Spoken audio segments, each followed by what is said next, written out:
warm welcome to the chat of Our News. I'm your host, Kwai Dazweni. This evening, we are broadcasting from home.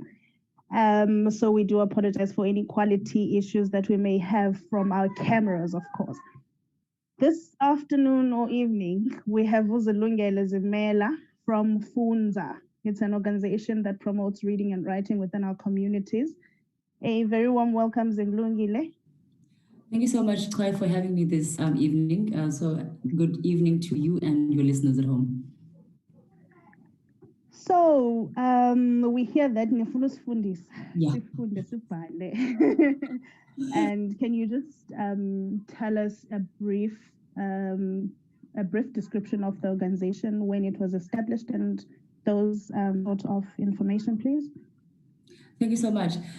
I don't know if you remember the Mixit days, Clay, where young people used to spend hours on end on Mixit using their smartphones. So it was at that point where we established 10 years ago. We are actually finishing our 10 years on the 6th of April. So we decided to put in stories into Mixit, and young people, while they're chatting with their friends, they were able to also read stories. And they became so popular to a point where they started submitting their own stories to us. And it became imperative for us to have a space where we publish all these stories so that is a full amount. So that is one part of how we were established. So one of our founding members, which was Dorothy Dyer, who's a former teacher, used to write these short stories on pieces of paper, and then she would pass it around to a point where they became popular when learners would come to her and be like, when is the next chapter coming out, miss? Because we need to know what happened to Sifi, so we need to know what happened to Madlamin. So this is where the love of reading and writing started and was ignited, and then became our mission as an organization. So we are 10 years in existence on the 6th of April, as I said, and we promote reading and writing. And we're doing this in all the 11 official languages. But the catch is that we're doing this using a device that young people are comfortable with, a smartphone. And we happen to be zero rated with Cell C, MT, and all the networks in South Africa were zero rated. So we've answered the data question also. Okay. Wow, that's been a while. 10 years. I mean, guys, has it already been 10 years since we're on Mixit? Wow. But so just to pinpoint on the importance of reading and writing within our communities, we do know that it is one of our struggles. I work very closely with educators, and we do have issues where we have kids who go into high school and they are still unable to write and read.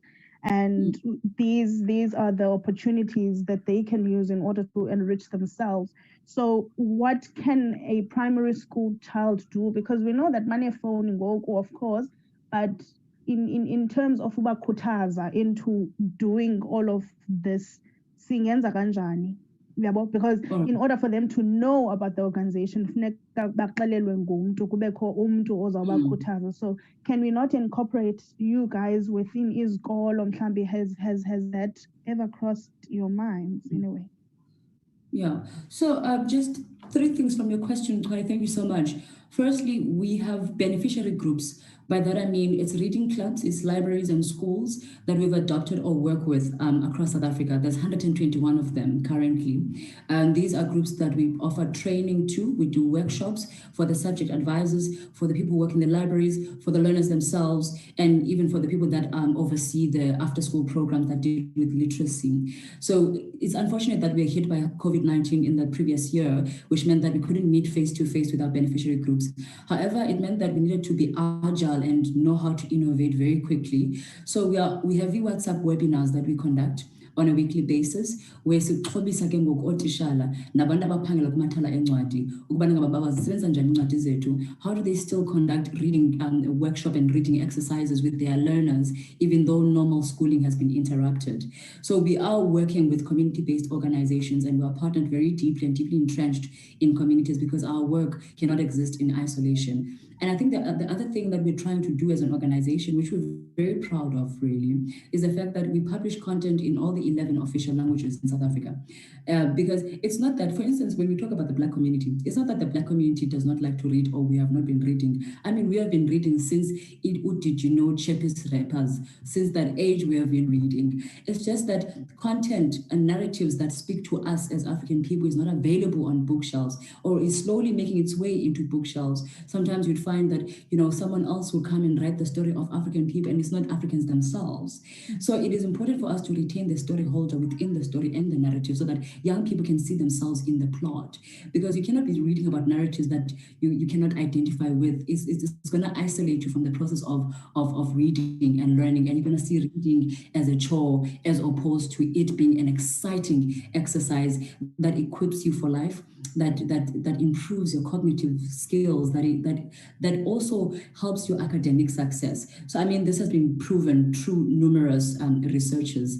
So that is one part of what we are doing. And the second part of what we're doing, as I said, we are partnered very deeply with committees and teachers and subject advisors and people that work in libraries, because they are the vessel really that is used to channel the work that we do into their classrooms, into their reading groups, into their clubs. And from time to time, they provide feedback to us to say, based on this, maybe this essay that you asked us to teach learners, this is how the learners are receiving this, or this is how they did maybe for their paper 3 if we were teaching them things around narrative writing. So we don't work alone. And it being a mobile library means that we constantly have to be checking on our readers, on our viewers.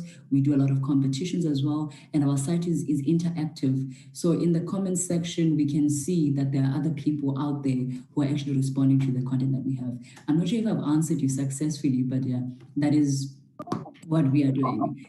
Yes, you did. Thank you so much. So in the Eastern Cape, can you just tell us of the places that you guys have already visited in a way? Prior to COVID-19, of course, because we do know that of the challenges we did face last year and we are still facing even at the moment. I'll just mention 2, for instance. In 2019, we had the National Book Week. It happens around September. With the National Book Week, you travel across the country doing several activations around reading and writing, and you do this with other organizations, and the mode of transportation is usually a bus. So we were part of that initiative. And the second thing that happened there is that there's an organization in Bizana, the Nelson Mandela Institute, that is one of our beneficiary groups, and various others that we donate books to, that we visit from time to time when we can. And because we're an NPO, we're not really able to visit every part of the country, although we'd love to, hence why our library is on a smartphone. We've also been to Elliotdale at Xhosa. There are reading clubs that we have there, and we did this during the National Book Week, and various other places in the province as well. All right. Yes, thank you so much. And can you just, for a few seconds, or let's say 1 minute, try and encourage people abafuna ukufunda into getting them into reading, because we are facing that sort of a challenge. And even if we say asinazo izinto zokufunda zethu zesintu umzekelo, we do know that sinabantwana, Black children, who are of the previous model C, if we can say. So what can we do in order to get them to read? Because akufundwa. So can you just try and encourage them for just 1 minute, encourage them to read? Thank you so much. Into emnandi ngofunda.mobi is that i-content yethu ibhalwa ngababhali aba-local. These are local writers. These are people that we engage with. These are people whose life stories that we know. These are people, they write about us. They write about our lived experiences. They write about our narratives. So, and these are writers who started by becoming Sibabezi fans with a Z. These are young people about developmental stage, where we provide feedback to them whenever they submit an essay, a poem, or anything of the sort, or a short story. And then sibanikela feedback and so busy fans. And then they graduate from being fans to pro writers. And we've groomed quite a lot of writers to date. We are currently sitting on more than 3,000 young writers that we have worked with, and most of those have become successful in their writing. They are enjoying their writing, and they've really grown from strength to strength. Fumaniseka uba omnye oqala njenge-essay 1 seyinencwadi ngoku ingqokelela lencwadi asezishicilele okanye azibhalileyo nofunza.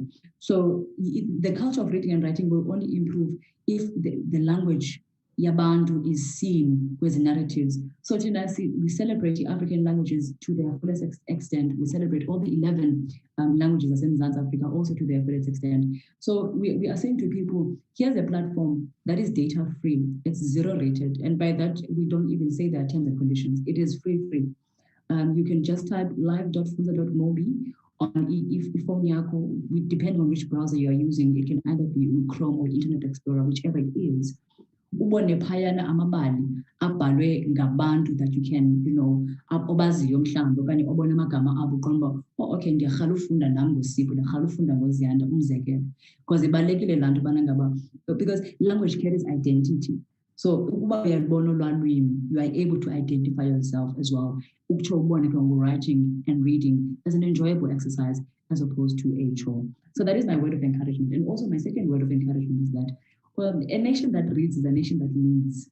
So on an individual level, a person that reads is a person that leads. Who would not want to lead, honestly? Thank you so much, Zilungile. And also, can you enlighten us of the careers maybe they can follow if you as you say, you've got pro writers there. So you may get people who ask, but what am I reading for? Is the career path that I can follow into reading and writing? And can you just enlighten us on those, please? According to global research, abantu abafundayo ngabantu who are able to. If you are a person othanda ukufunda, you unlock places in your brain that cannot be unlocked under normal circumstances because you are feeding your mind with new words, with new avenues, with new places, because ukufunda takes you on a journey. It takes you to different settings and it opens your mind and unlocks your imagination. So in terms of career or fields of expertise that a person can go into, you can become anything you want to be really, because reading takes you there. And thank you for asking that question also, because on our blog, on our mobile library, there's a portion payana feature work-wise. And we did a research about what are some of the critical skills or scarce skills as it in the industry today or in South Africa. Now there are many careers as listed, chef, actuary, etc. So we are doing a feature on each week where we take one career path. We dig deeper into it. We look for a person who is that person. For instance, we just did an actuary ngoku. We interviewed the actuary to ask, what do you need in order to become an actuary? Where do you study? Where can you go into work? So it's there on our mobile library, and we're going to do more than 20 more career paths so that young people can have a whole list to choose from and also be enlightened about what it is that you can do with your life. So we try to cater for all the needs that are in a young person, for them to grow, for them to thrive, and for them to do better. Okay, thanks. Without promoting any favoritism, if I may call it that, your groomed writers, I'm sure you guys do have extraordinary people that you guys have groomed in a way, or people that you feel have grown since joining the organization in a way. Mm-hmm. So do you have any names for me or or something just to tell us about those people? I've got plenty of names for you. I'm just thinking if it's the right thing to do. But since we're here,